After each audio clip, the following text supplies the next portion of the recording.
اللہ پاک سورہ نساء آیت نمبر 13 میں ارشاد فرماتا ہے وَمَن يُطِعِ اللَّهَ وَرَسُولَهُ يُدْخِلْهُ جَنَّاتٍ تَجْرِي مِن تَحْتِهَا الْأَنْهَارُ خَالِدِينَ فِيهَا وَذَلِكَ الْفَوْزُ الْعَظِيمُ۔ اللہ فرماتا ہے جو شخص اللہ اور اس کے رسول کی اطاعت کرے گا،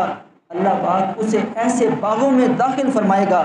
جن کے نیچے نہر جاری ہوں گی، اور وہ ان باغوں کے اندر ہمیشہ ہمیشہ کے لیے رہیں گے، اور یہی بہت بڑی کامیابی ہے۔ علماء کرام اس آیت کریمہ کے تحت بیان کرتے ہیں کہ دنیا کے اندر جو لوگ رسول اللہ کی عادات کو اپنائیں گے وہ مرنے کے بعد جنت میں داخل ہوں گے،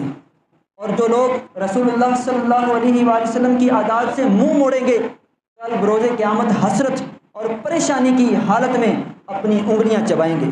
اور اس کو بھی اللہ پاک نے سورہ فرقان آیت نمبر 27 کے اندر بیان فرمایا وَيَوْمَ يَعُضُّ الظَّالِمُ عَلَى يَدَيْهِ يَقُولُ يَا لَيْتَنِي اتَّخَذْتُ مَعَ الرَّسُولِ سَبِيلًا۔ وہ لوگ جو دنیا میں رسول اللہ صلی اللہ علیہ وآلہ وسلم کی عادات کو برا بھلا کہتے ہوں گے،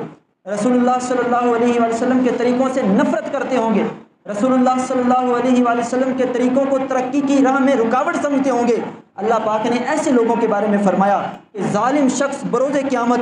انگلیاں چبا کر کہیں گے اے کاش میں نے رسول اللہ کے راستے کو اختیار کر لیا ہوتا۔